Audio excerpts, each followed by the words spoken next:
வணக்கம் நேயர்களே, ஃபீபாவின் இன்றைய காலை தியானத்திற்காக உங்களை அன்புடன் வரவேற்கிறேன்.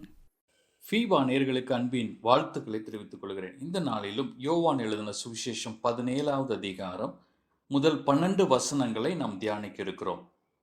வேதத்தில் இயேசு செய்த இந்த ஜெபம் மிக முக்கியமானதாக கருதப்படுகிறது. ஒரு தனி மனிதனாக, மத்தியஸ்தராக அவர் ஜெபிக்க நமக்கு கற்றுத்தருகிறார். முதலாவது தனக்காக ஜெபிக்கிறார். முதல் 5 வசனங்களை நாம் வாசிக்கும் போது, இயேசு இவைகளை சொன்ன பின்பு தம்முடைய கண்களை வானத்திற்கு ஏறெடுத்து முதலாவது தேவனை நோக்குகிறார். ஒரு யூதன் ஜெபிக்கும் போது செய்வதை போன்று தன் கண்களை வானத்திற்கு ஏறெடுக்கிறார்.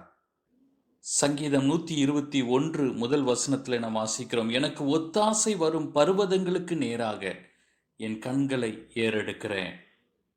அதுபோல சங்கீதம் 123:1 பரலோகத்தில் வாசமாயிருக்கிறவரே, உம்மிடத்திற்கு என் கண்களை ஏறெடுக்கிறேன். பரலோகத்தில் வீற்றிருக்கிற பிதாவை நோக்கி இயேசுவானவர் தம்முடைய கண்களை ஏறெடுக்கிறார்.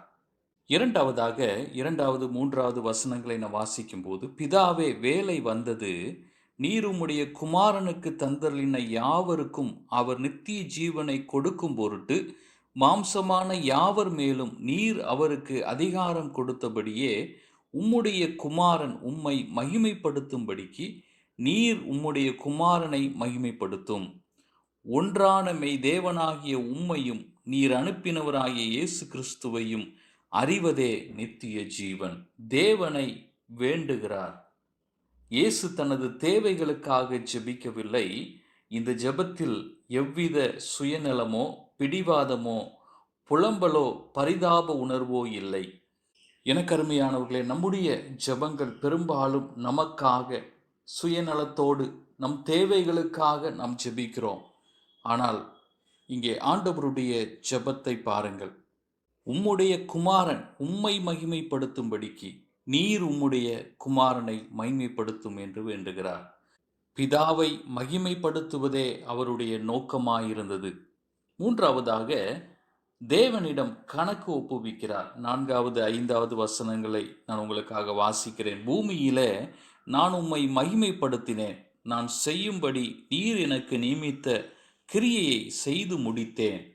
பிதாவே, உலகம் உண்டாகிறதற்கு முன்னே உம்மிடத்தில் எனக்கு உண்டாயிருந்த மகிமையினாலே இப்பொழுது நீர் என்னை உம்மிடத்திலே மகிமைப்படுத்தும் என்கிறார்.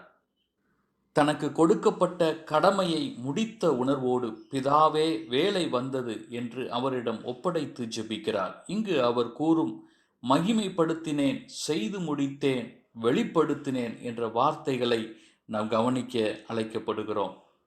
அடுத்ததாக 6வது வசனத்திலிருந்து 12வது வசனம் வரைக்கும் நாம் வாசிக்கும் போது, அங்கே சீஷர்களுக்காக அவர் ஜெபிக்கிறதை நாம் பார்க்கிறோம்.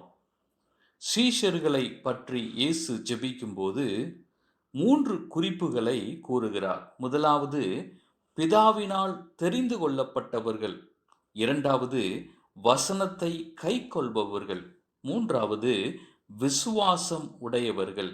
மேய்ப்பனிடம் ஆடுகளை பாதுகாக்க ஒப்படைத்ததை போல், வியாதி உள்ள ஒருவரை மருத்துவரிடம் ஒப்பு கொடுத்ததை போல், போதிக்கப்படும்படி ஆசிரியர்களிடம் ஒப்பு கொடுக்கப்பட்ட சிறு பிள்ளைகளைப் போல் இயேசுவிடம் சீஷர்களை பிதா ஒப்பு கொடுத்திருந்தார்.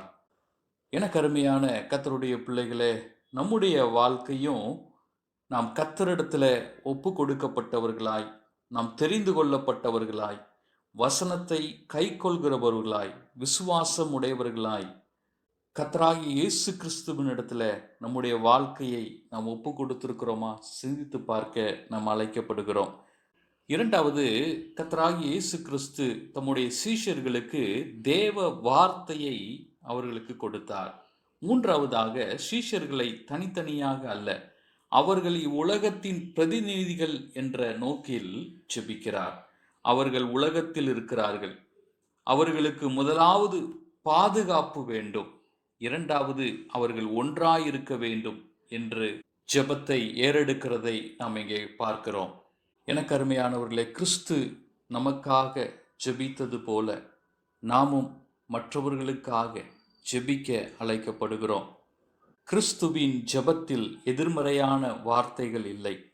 நம்முடைய வாழ்க்கையிலும் நாம் ஜெபிக்கிற ஒவ்வொரு ஜெபங்களிலும் நம்முடைய வார்த்தைகள் விசுவாசத்தின் வார்த்தைகளாய் இருக்கட்டும். அவிசுவாசத்தின் வார்த்தைகள் நம்முடைய வாயிலே வராது இருக்கட்டும். கர்த்தர் தாமே இந்த வார்த்தைகளை உங்களுக்கு ஆசீர்வதிப்பாராக. ஆமென். இன்றைய காலை தியானத்தில் பங்கேற்றமைக்காக நன்றி. உங்களது கருத்துக்களை பகிர்ந்து கொள்ளவோ மேலும் விவரங்கள் அறிந்து கொள்ளவோ 9458585042 என்ற எண்ணிற்கோ அல்லது info@fibaonline.org தொடர்பு கொள்ளவும். தேவன் தாமே உங்களை ஆசீர்வதிப்பாராக. ஆமேன்.